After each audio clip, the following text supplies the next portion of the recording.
So today's the official launch day for the RTX 3070. You probably couldn't get your hands on it even if you tried, but that's not going to stop us from talking about various models, because it's still information that you need to know to buy one. This October 31st isn't just Halloween, it's the last day you can ever buy this merch that you see right here. The Jay's 2 cents and I Digress stuff is gone forever. Forever. So if you want this merch, head to the link in the description below. You guys can find a link to go and get it. That is 11:59 p.m. October 31st, California, Pacific time. That anything that shares that time zone. So if you wait, you snooze, you lose, you can't get it ever. You might thank me later but no, just go get it. So as we like to do, we like to talk about the custom flavors of graphics cards when they become available, and even though they're not available, we still talk about it because you need the information to know which card you're going to buy once you can finally go out and buy them. I get a lot of people that are like, why do you even talk about these cards when they're not available? It's like, well, because if you do find one that's suddenly available, don't you want to at least know what it is you're buying instead of just buying whichever one becomes available and you go, oh man, I got the dumb one. They're not all created equal. It's important to get your information on these cards. So like I said, first up is going to be the XC3 Ultra from EVGA. On the surface, this is pretty identical to their 3080 and their 3090 variant, if you will. The cooler on here is a direct carryover from the 3080. And that's worth talking about alone, because cooling is extremely important when it comes to your graphics card because it controls so much of the performance. If you don't know, as temperature increases, you start dropping what's called boost bins. There is GPU Boost 4.0 on these cards. What that means is as the temperature headroom allows and the power draw allows, it will automatically start to push the clocks higher and higher and higher until it reaches its top bin, which in this card I believe is 2010. Will allow you to get automatic overclocking out of the box. And it's one of those things where if you're running too hot, then you're not going to make it up to those bins, and then it's going to start to drop those bins to bring the temperature and the power draw down. Not only that, keeping the VRMs and the power delivery system cool as well is important because you can lose a lot of wattage to heat. So if you're having to push more watts through the card to get the wattage to the component that's, exactly where it needs it after accounting for efficiency loss through temperature, then that means it also is going to drop boost bins because power limit becomes a thing that's holding you back. So the cooler matters. And considering the fact that this cooler was built for the RTX 3080, which is a 320 to 350 watt part, depending on the model you go with, because there is uplift, in these custom cards. This is a 250 watt TDP card for the reference design, and about 270 watts on the XC3 because of its uplifted baseline power draw. So you're getting a cooler that's built for almost 100 watts extra power than this card is able to generate. So what does that mean? Plenty of temperature headroom, and that definitely showed itself on the benchmarks. The other thing that sort of carries over from this design is the overall PCB design. So it is a shorter PCB though, just like the RTX 3070 Founders Edition card. So the Founders Edition card ends like right here, just past the PCIe slot. And then what you get back here is this blow-through fan design. And you can see that the EVGA card does also have a bit of a flow-through design, although much more blocked off than the Founders Edition card, because this is just fins and pipes, that's it. You can see that the PCB does not extend up through here. What it does have though is an actual hard PCB extension for the power cables, and we'll do a teardown of this to kind of show you how they built the PCB. I think it's awesome. It's a larger PCB than the 3070, but you don't have like extension wires for the power delivery. It's actually the PCB extension up on the top. But when it comes to performance, how does it perform? Well, we put it through the exact same test we do with the Founders Edition cards. And then out of the box settings, didn't touch anything, no fan curve touching, no power limit, none of that. It is exactly as it ships out of the box, stuck onto our test bench, and this is how it performed.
So as you can see, it was higher performance than the Founders Edition card pretty much across the board. The only time it wasn't any higher, and it was basically the exact same number, it wasn't lower in anything, or any of the titles that are more CPU bound, that being like Far Cry 5, Wildlands, stuff like that, which uses much more CPU in the test.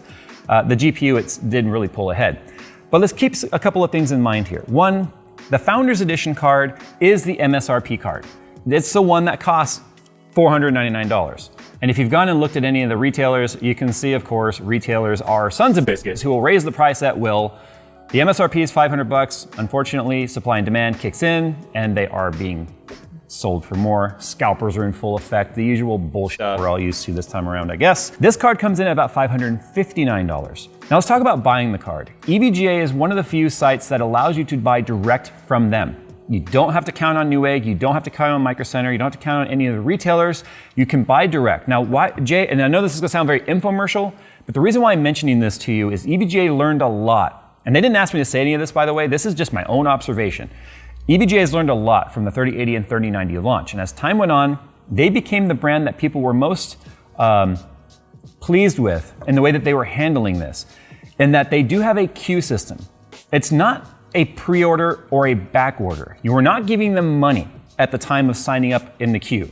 What you're doing is you're signing up in a first come, first served queue so that as product comes in the order received for those queues, you are then contacted. Hey, your time is up.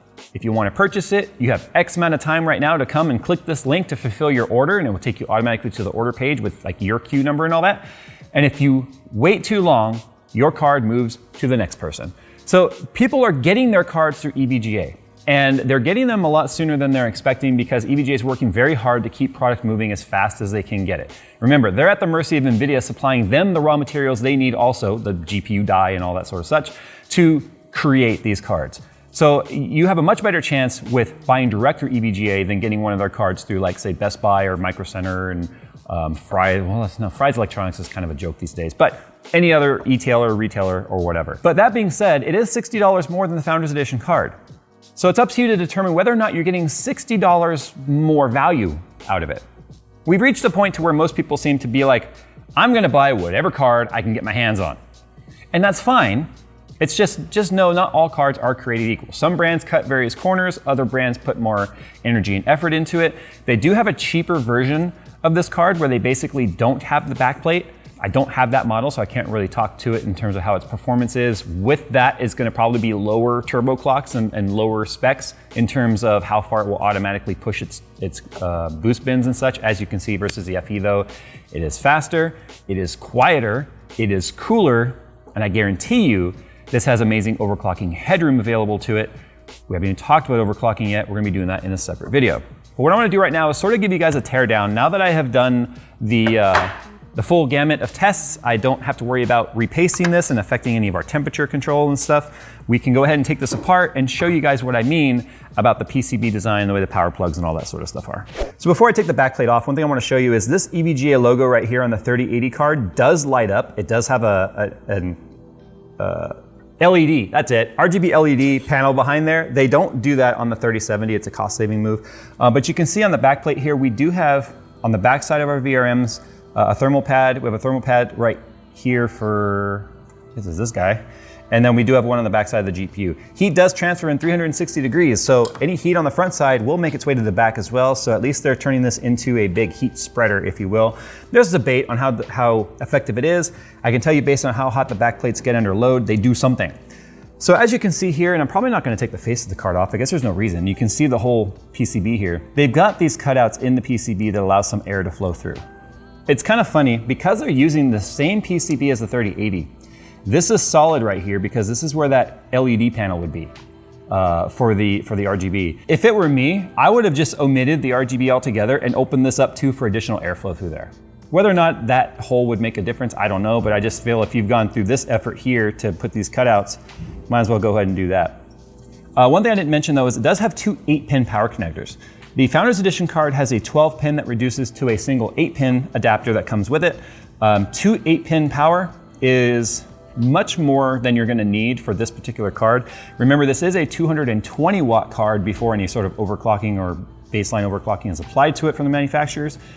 you are gonna get much more than that through your two 8-pins. So it's kind of nice though, they're standard plugs obviously, so you can use any of your power supply or custom cables that you may already have made for it. It is not a dual BIOS card, it is a single BIOS card, so if you're gonna play around with custom BIOS, make sure you know what you're doing, otherwise you're gonna turn this into a nice $559 brick. It is longer than the 3070, as you can see. It's not any taller though, it's a standard height card. So you're gonna wanna keep in mind overall chassis size when it comes to fitting this in. If you're doing a small form factor build, the 3070 FE might be a better choice just because of the smaller overall design and size of it. But that has been our look at the RTX 3070 XC3 Ultra from EVGA. Is it worth it? Well, it depends. Do you like clown lips? They're still on our card. I do have it through good authority from EVGA directly. They are gonna be offering this in black. When? I don't know. I was hoping that they would have done it now. Whether or not they're gonna have a way to cover this up for the 3070 owners, I don't know. But again, if you're one of those people that's like, I don't care if it's got clown lips, I just want a card, I want a high performing card, and I want one that's gonna overclock and be quiet and be cool, well, obviously this is going to be a very good choice. We're gonna be checking out other custom cards, obviously. We do have an Asus Strix card that we'll be taking a look at, which is gonna be much more premium in terms of price. EVGA does also have their For the Win cards. They basically have the same variants for all their cards depending on where it is in the product stack. You got your XC3 Ultras and For the Wins. They are gonna have custom variants coming out in the future, like the 3080s of like the Hydro Coppers and the AIO versions. For the 3070, I'm not sure. But anyway, if you wanna know more about this card, head to evga.com. You can check out, again, their queue system, how it all works. I personally think that they're handling it great in that it's first come, first serve, sign up, here's your window to buy it. If you don't, it moves on and you can join the queue again later on. Anyway guys, thanks for watching. Tell me what you think about this card. Did you snag a 3070 at launch today? Where did you buy it? How much was it? Was it marked up and which one did you get? I'm at least seeing a lot more people posting this time around that they got one than we got with the 3080. But just like with any 30 series cards, availability is lower than demand. And that very same thing is going to happen with the AMD cards as well. Mark my words, it's gonna happen. And if you think it's not gonna happen, well, you're crazy. Clock's longer. Steve's